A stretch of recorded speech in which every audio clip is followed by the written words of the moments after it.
With the 60th pick in the 2011 NBA Draft, the Sacramento Kings select Isaiah Thomas from the University of Washington. Good night, New Jersey. Isaiah Thomas was the last player selected in the 2011 NBA Draft. Not that it mattered, though. The 5'9" guard was ready to prove his worth to a league full of giants. Even though he's small, he plays bigger. He's a guy that can make a team. And he decided to celebrate with a huge party in his hometown of Tacoma, Washington.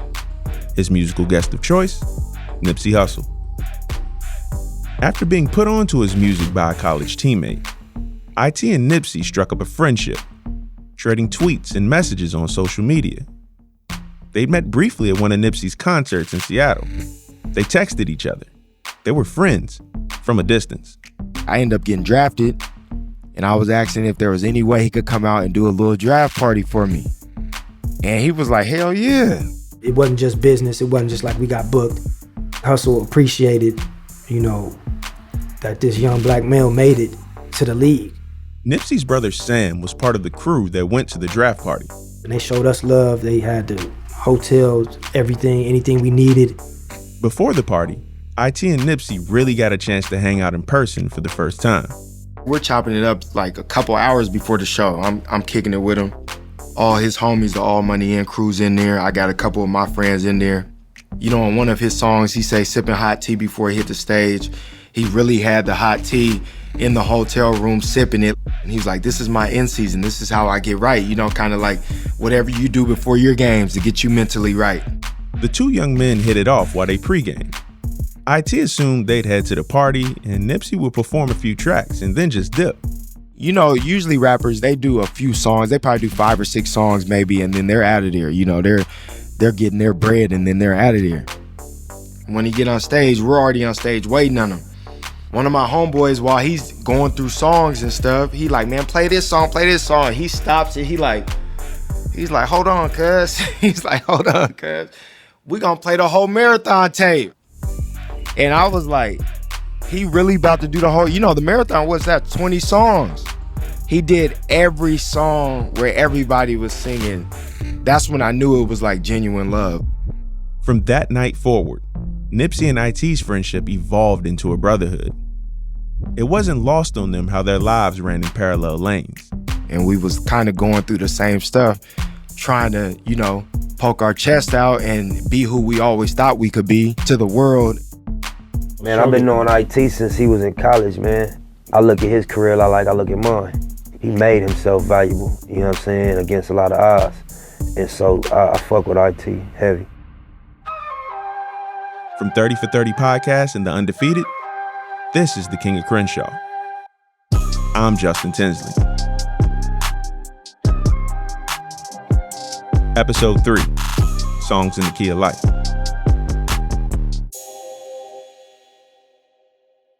In the mid and late 2000s, Nipsey Hussle had one foot in the streets and the other hell bent on kicking in the door in LA's rap scene. Existing in two worlds isn't easy, even for somebody as charismatic and dedicated as Nipsey. He was really reckoning with himself that who am I based on the sum of experiences I've had thus far, and who can I be based on all of the unknown circumstances I haven't walked into yet? I think there was quite a bit of exploration of his shadows.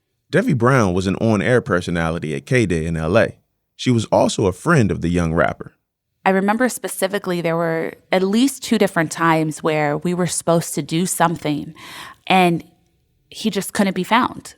Just couldn't be found. I remember one day we were supposed to shoot something together and he just didn't come to set and he couldn't be reached and couldn't be found. And it took a week to hear from him.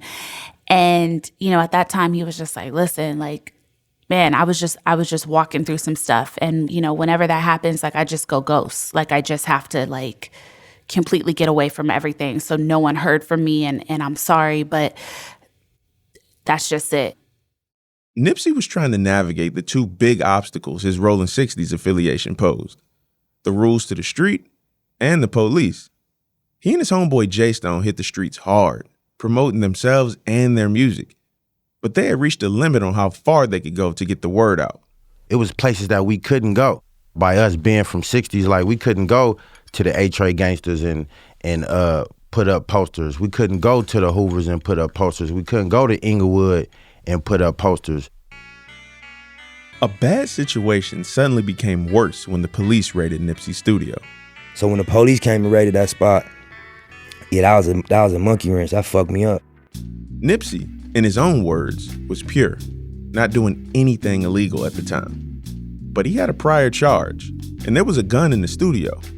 Nipsey not only got picked up for the presence of the gun, the police seized all of his gear. They put a new case on me. I was just confused about it. And I remember like questioning everything. Like I ain't had no answer for that one. But, you know, it kind of discouraged me for a long time.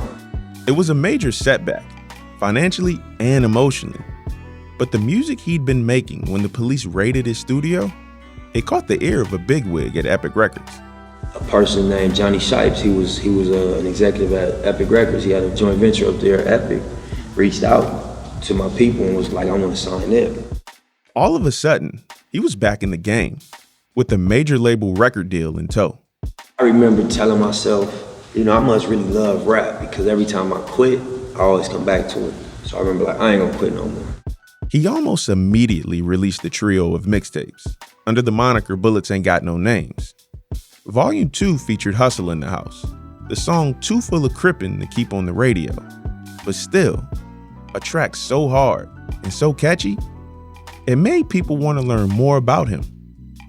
He even graced the cover of the hip-hop magazine XXL as a member of his prestigious freshman class of 2010, alongside future stars like Freddie Gibbs, J. Cole, Big Sean, and Wiz Khalifa.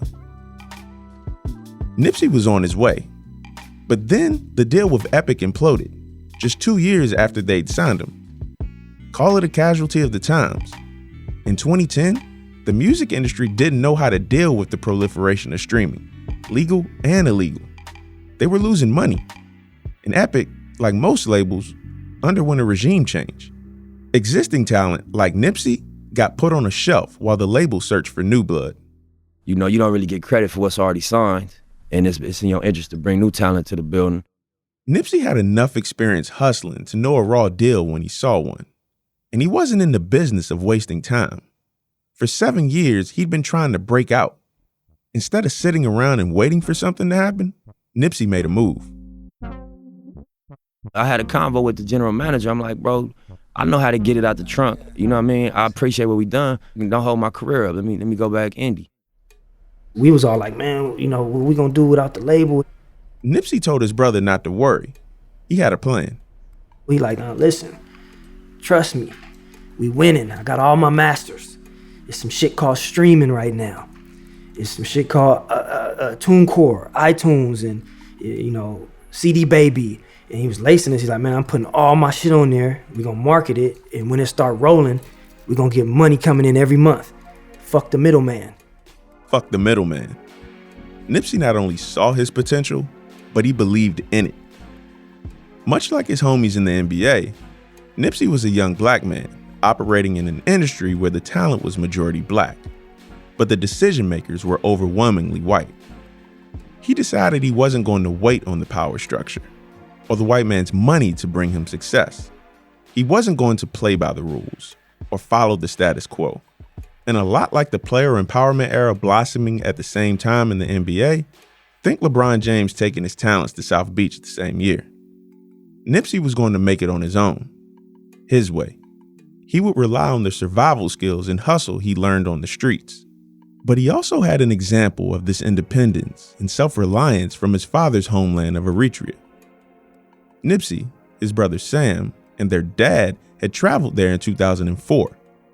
And that trip had changed the way Nipsey looked at himself and the world around him. I feel a sense of pride knowing the history of the struggle and just the circumstances that our people overcame, you know, from being outnumbered, being against, you know, superpowers and coming out victorious, and then being self-sufficient after the fact and being independent in a country that believes in self-sufficiency and building from scratch. And similar to what I stand for in music is, you know, taking the stairs and doing it the long way based on integrity. So I just felt a sense of pride and also, a little bit obligated to carry that same integrity in my space. He negotiated a clean break from Epic while retaining ownership over the music he was recording. And then he doubled down on his own label, All Money In. And it was really when I left Epic, a lot of the songs that was going on my album turned into the Marathon mixtape. And then I released it. In December 2010, Nipsey released a new mixtape. The title paid homage to his uphill journey he'd been running all these years. He called it The Marathon. If you really think about the metaphor of the marathon, when you look at it as like life, it's about endurance, it's about preparing, it's about mentally breaking through your barriers that tell you I can't keep going. You're more capable than you think you are and then you're conscious of. It's the mantra that would stay with Nipsey for the rest of his life. Honestly, mine too.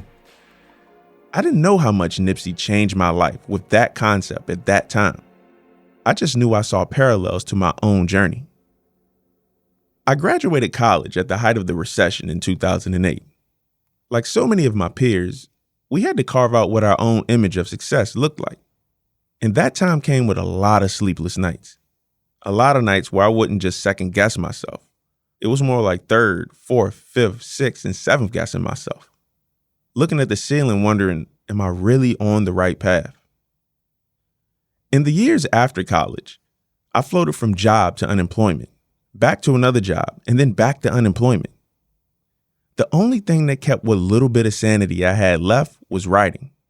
And to keep it a buck with you, it started out as something to pass the time when I wasn't applying for jobs. Then it grew into something I couldn't imagine myself not doing. So when Nipsey spoke of his life and his career in pursuit of his happiness, I felt parallels to my own journey.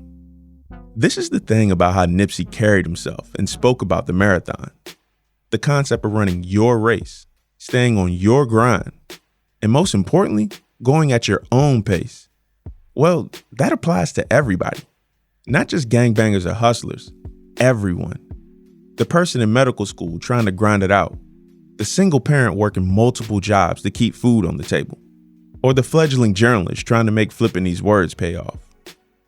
Athletes resonated with and were inspired by the concept of the marathon, especially players in the NBA, like DeMarcus Cousins.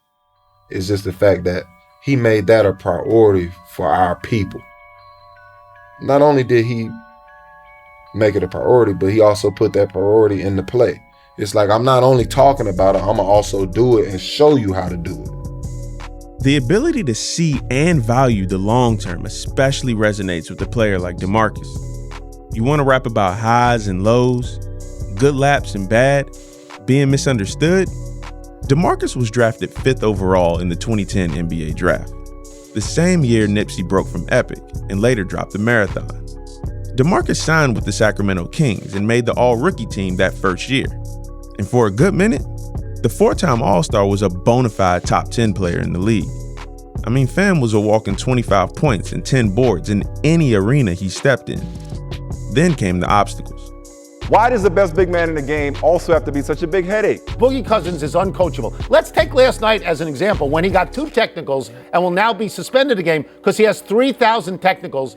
The clashes with coaches, refs, players, and media over his attitude, the suspensions. I'm trying, DeMarcus. I'm trying real hard to believe that you're better than these blow-ups, but you gotta do better. This guy also survived viral meningitis and a ruptured Achilles that derailed his career. Boogie Cousins is gonna be a member of the Golden State Warriors. Coming off a torn Achilles and heading into free agency, not a single team bit. So Boogie took matters into his own hands, made a few phone calls, and decided to settle on a 1-year, mid-level exception deal worth a bit more than $5 million. He came hella close to a championship with the Warriors, only to get denied by the Raptors, and found himself once again chasing a contract. In April 2021, just before the start of the playoffs, DeMarcus signed with the LA Clippers. Batum drives, pass inside to Cousins. Cousins counted and the foul. A chance for a three-point play. 15 points in 10 minutes tonight. What a boost for the Clippers. DeMar DeRozan, another 4-time All-Star, is cut from that same cloth. The kid from Compton left USC to go pro after just 1 year, mostly to help take better care of his mom, who lives with lupus. He went 9th in the 2009 draft, behind future stars like Blake Griffin, James Harden, and Steph Curry, and ended up with the Toronto Raptors. You can't get more different from South LA than Canada in the winter.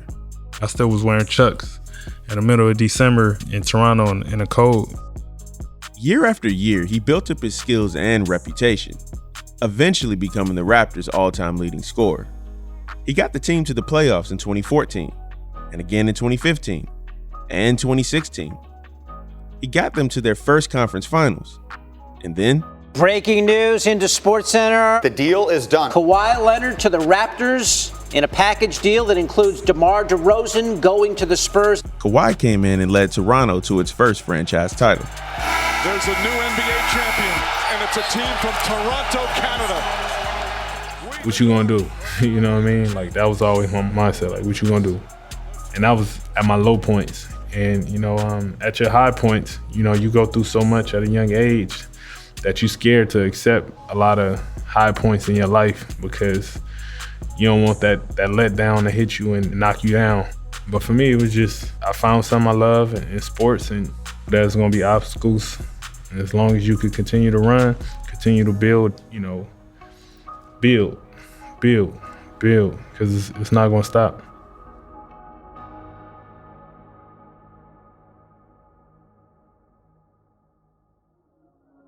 In October 2013, Nipsey started the next lap in his marathon, and he dropped the CRENSHAW mixtape.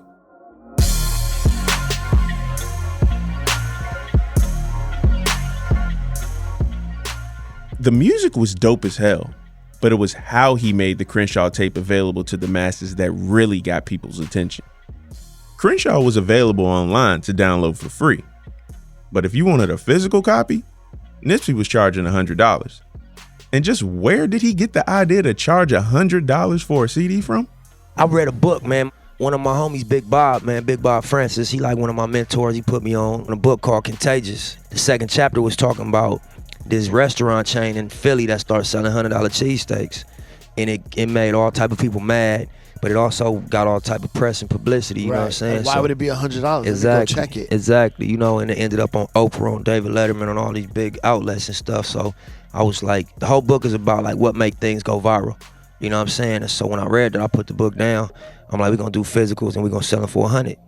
It still sounds ridiculous. Like $100 for a CD? Nipsey, you're on drugs. I thought the idea was insane. I loved the fact that you were betting on yourself, but I still couldn't grasp the idea of why anyone would buy a CD for $100. Friends and supporters of Nipsey, like music journalist Brian B. Miller and culture critic Garrett Kennedy, they thought he lost his mind charging $100 for a CD, especially during the rise of digital streaming. Nip's brother Sam wasn't so sure either. He had a lot of crazy ideas, and a lot of them, I'm questioning them. This $100 mixtape was definitely one of them. And my team was like, well, you gotta justify the price. I'm like, man, we gotta give him a shirt, a CD, hoodie. I'm gonna go make all this shit. He's like, no, we ain't giving him none of that. You buying a CD for $100? I said, bro, you crazy. Ain't nobody gonna buy a CD for $100. He said, watch. Till the day it dropped, I was still like, I don't know. But man, he had it hooked to his phone. Every time he would make a sale, he had it bing, bing, bing into his phone. And I remember we was all at the shop and his shit was just going off. For me, at this time, in this age, I've never seen no shit like this in my life. It was like a kid in the candy store, or for the first time, your eyes being open. Every time I hear this shit chinging, it's a sale. And this shit was going up. And now he's showing me the phone. He's got, 70,000, 80,000. We looking like we hit the lottery. Niggas high-fiving it. Like this nigga's a genius.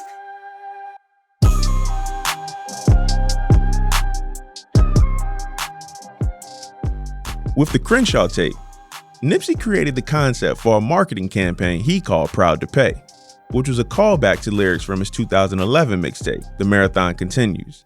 If you listen to TMC on the last song, I was like, one of the lyrics was like, they telling me they believe and I got style for days. And when I do drop an album, they'll be proud to pay. Nipsey knew that he had loyal supporters who understood his vision and would answer the call no matter the cost.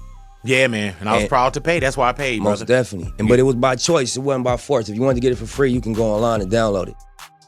Isaiah Thomas understood the vision off the rip. I didn't even think twice. I was just like, damn, it's $100. Forget it. I'm getting it. I'm getting it. And then, you know, he was able to see where his following was really coming from. For DeMarcus Cousins, supporting Nip was never in question. For me, it's no different than a clothing brand charging you $1,000 for a pair of jeans. Like, it's really no different. You put what you put into your art, you deserve to put your price point on it. So I respect it. DeMar DeRozan thought charging $100 for the Crenshaw mixtape showed Nipsey was thinking on another level. I thought it was genius. A lot of people looked at it like, man, I ain't buying that. But it's the belief in his product that he knew he was putting out what he felt like it was worth. To me, it was one of the dopest moves because it brought attention to it. Like, let me see why it's this much. Then once you listen to it, it's no denying it. Nipsey reached out to me and said, yo, can you post this on Rap Radar? B-Dot invited Nipsey to pen a post for Rap Radar about the message behind Proud to Pay. Nipsey wrote, "As an artist, my goal is to inspire, entertain, motivate, and most importantly, innovate," Nipsey wrote on the Rap Radar post. "And as lovers of art, we should base our purchase on the artist's ability to do so. That being said, if my presence in the game has had any of those effects on you, $100 is your form of saying don't change." So Jay-Z, you know, he's always watching and he was a fan of Rap Radar and he saw the post and he read what Nipsey wrote and said, yo, that makes sense. And he told Elliot and I, like, yo, tell Nipsey I like what he's doing. And he said, send like an email or send an address or something like that. Next thing we knew, we saw an image of 100 CDs of Crenshaw at the Roc Nation office. A Jay-Z endorsement helped the Crenshaw tape truly go viral, just like the $100 cheesesteak. Here's Garrett Kennedy.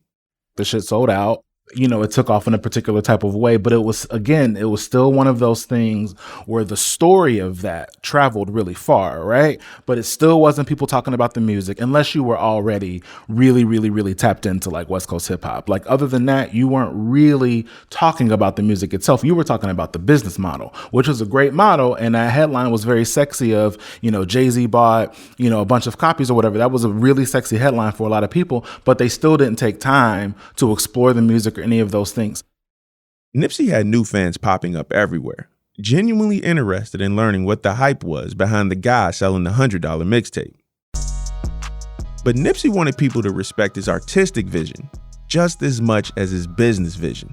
He still had work to do. A lot of work, actually. Isaiah Thomas couldn't help but draw motivation from Nipsey. One good season or one good album doesn't guarantee longevity. It was all about establishing your worth and doing so even when it looked like the deck was stacked against you. During those years of having to prove ourselves, me being on non-guaranteed contracts, so having to work even harder to get guaranteed, and me being a 5'9" guard in the NBA, like that shit don't happen. We was both grinding in different fields and, you know, just trying to get to the top with no handouts. It was a surprise to everybody else what I was doing on the court, but I always dreamed of it and I seen it and I visualized it. And I know that was the same for him. I think that's what the definition of the marathon is. You can see the light at the end of the tunnel, but nobody else can. You know, like the Bible says, walk by faith, not by sight. You put the work in knowing that, you know, something can possibly happen and believing that something can happen when nobody else other than your team and the people around you believe it could. By 2017, both Nipsey and IT were on the verge of realizing their most ambitious dreams. Nipsey was focused on completing his first studio album, Victory Lap. And talk about a marathon. Dudes was waiting 10 years for Victory Lap. He was talking about Victory Lap in 2011. And after years of working overtime to prove himself, IT had landed with the Boston Celtics in 2015.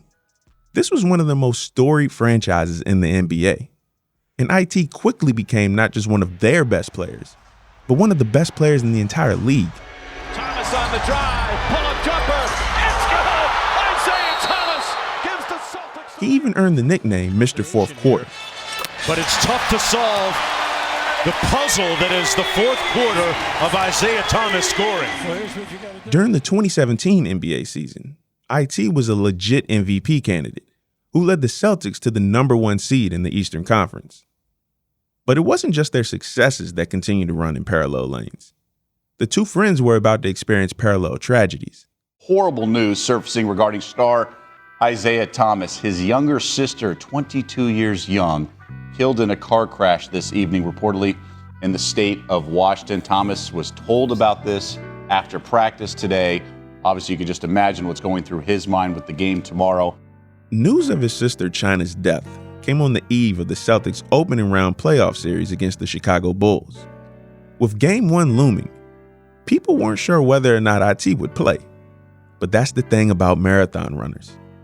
They don't quit. 5'9" from Washington, number 4, IT, Isaiah Thomas. IT entered the TD Garden in Boston to a standing ovation before tip-off of Game 1. And a moment of silence here at the Garden, and tears streaming down the face of Isaiah Thomas. He will play. Surrounded by his teammates at center court, IT summoned immense strength under immense grief. Lopez closing out on, gives it right back.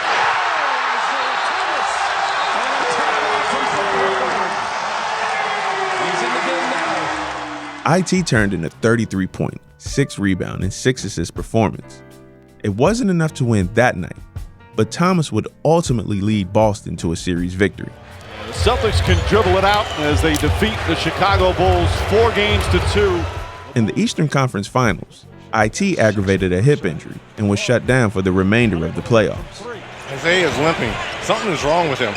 His ankle or something, or his hip. IT had to draw deep on Nipsey's message of the marathon to help push him through the pain, both on and off the court. And in that darkest of times, his friend reached out. When it happened, he sent me a text. If you need an ear, if you need somebody to vent to, if you need anything from my end, I'm here for you.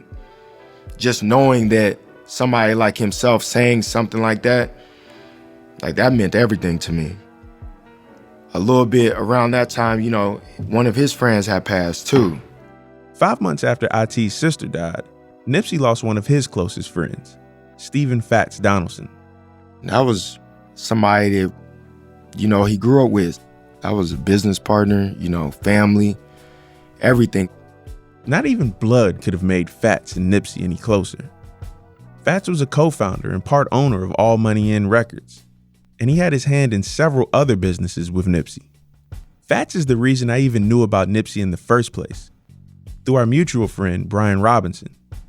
And I'll be honest with you, Fats is the reason you're even listening to this podcast right now. Fats, that's one of my best friends. We just had a genuine friendship, you know what I mean? And also one of the people that really believed that we could do something else besides gangbang. In September 2017, Fats was gunned down outside a store in South LA. He was 30 years old. Nipsey and the entire team were gutted. Here's Kabi Supreme. Man, that shit fucked shit up. It put us in a bad space, and we were trying to get out of that space. We came this far from 14, 15, 16, 17, 18 years old to where the time where you were supposed to probably die and it didn't happen. We make it all the way past that point for that shit to happen, and we all was hurt off that. We still hurt.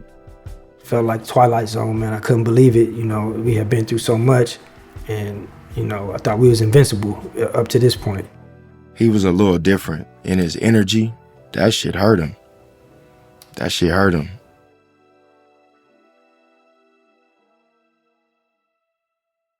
Did you ever get down where it was like, man, this ain't gonna work? That's why I call my thing the marathon, because I'm not gonna lie and portray this ultimate poise like I've had it figured out. No, I just didn't quit. That's the only distinguishing quality from me and probably whoever else going through this or went through this or is gonna go through this is that I ain't quit. I went through every emotion. I went through every emotion with trying to pursue what I'm doing. You know what I mean? And I think that what gonna separate whoever's gonna try to go for something is that you ain't gonna quit. Unless, you know, you're gonna really take the stance if I'm gonna die behind what I'm getting at right now. Losing Fats was another reason why Nipsey could have walked away from everything, but he stayed. And the whole crew got to work. I think it just motivated everybody to get this album out, Victory Lap. Definitely put more pressure on Hussle to put out what we started with, bro. Because that's the main focus. You know, after everything, we wanted to put the real album out. We got to do this for bro. When you go through shit like that, it almost seemed like for nothing. And I know bro felt that way, like, damn, we done did all this shit and now bro gone. And then that was another reason for him to keep going. For all of us to keep going. Damn, I wish my nigga Fast was here. How you died 30-something after banging all them years? Grammy nominated, in the sign of shedding tears. All this money, power, fame, and I can't make you reappear. But I'll wipe them though. We just embrace the only life we know. If it was me, I'd tell you, nigga, live your life and grow. I tell you, finish what we started, reach them heights, you know? And gas the V12 to the pipe and smoke.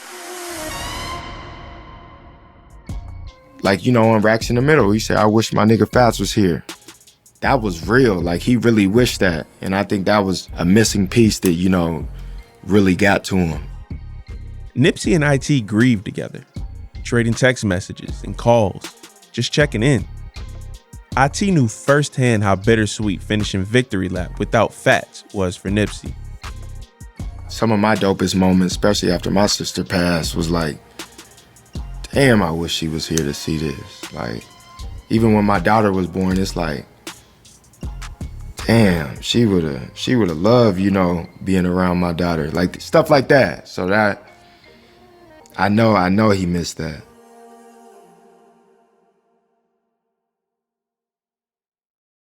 I knew when I was making Victory Lap that at the point I was at in my career, I wasn't gonna do nothing else till I felt I had an album with 14 or 16 great songs. My whole process was like, when it blow me away, I'm gonna be ready to move.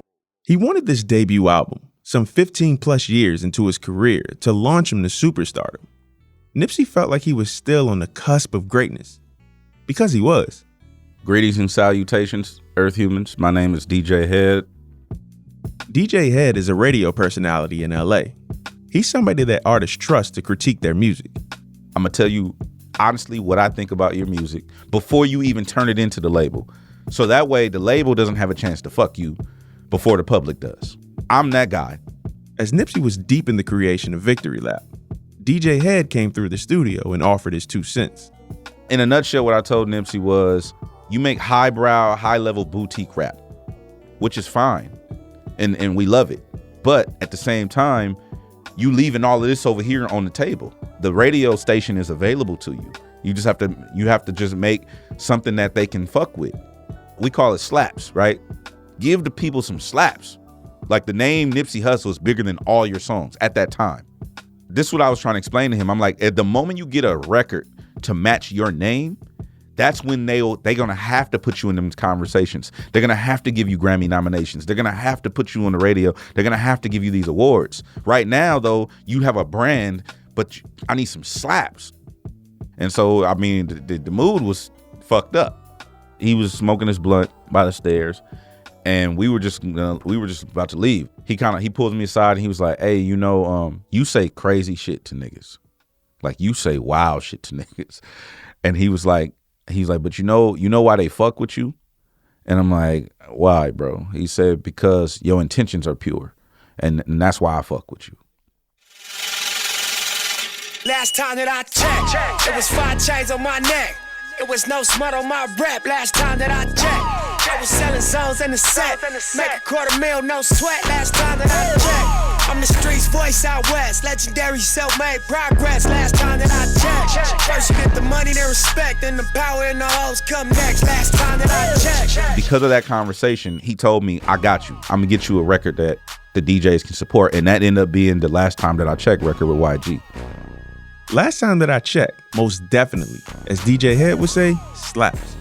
Victory Lap had his fair share of bangers, but this one was undeniable.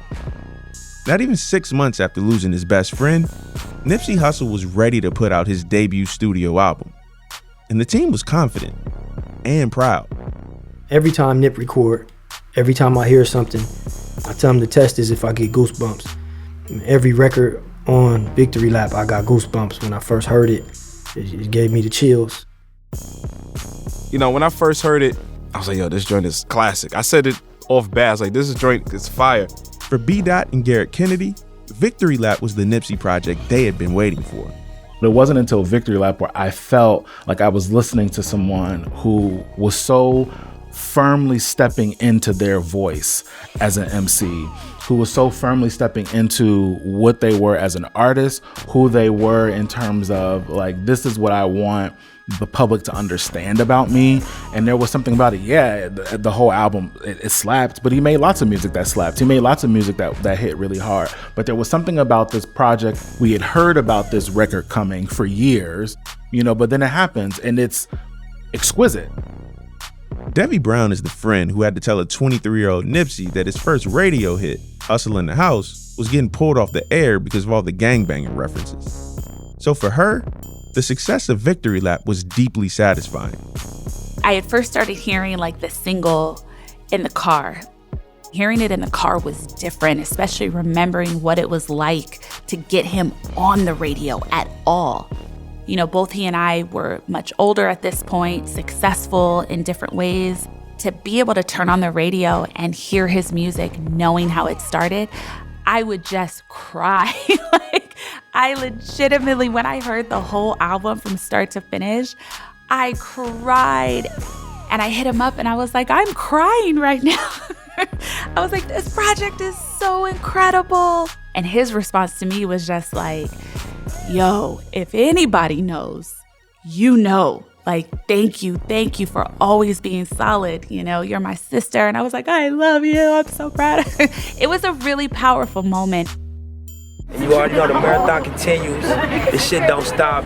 February 16th, 2018, Victory Lap is officially out.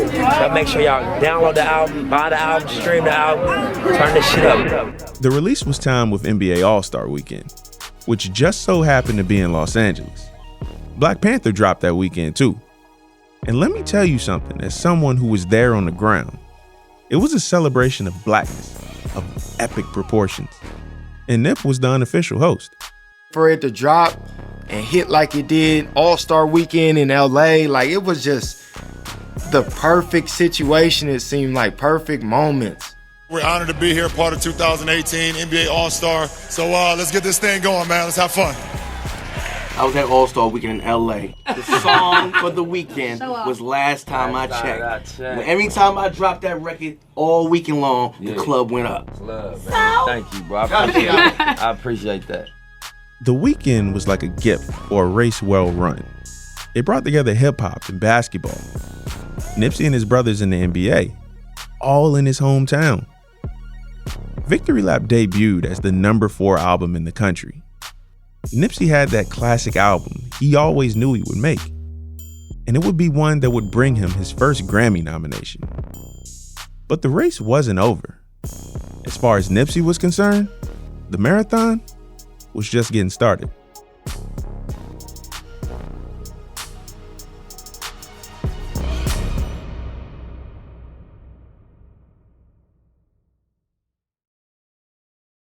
Coming up on the next episode of The King of Crenshaw. That's what it always was about for him. How can we do this? How can we motivate? How can we inspire the next set of guys that didn't have nobody? Nipsey said, we need Crenshaw to be the destination, not the pass-through. We was big on like getting some money and going back and try to buy the neighborhood back. There's this economic theory called leakage that almost every black community in the country has. Black people in that neighborhood make money and they leave their neighborhood to spend money. And what the Marathon store did was turn that on its head. So it said, okay, we're gonna create the value, but we're gonna make you come here to buy it. One of the things that Nipsey modeled was doing it out loud, very publicly calling for a reinvestment in the areas that you came from and not just to escape from them. it's going to be impossible to talk about the history of South LA and not at all mention Nip. I think he left us, especially Black men, a blueprint for what worthiness looks like. I don't even know if he realized how big he was, if he realized how many people related to what he was speaking on, how many people he inspired. This life is a marathon, man. Life is a marathon. That's next on The King of Crenshaw from 30 for 30 Podcast and The Undefeated.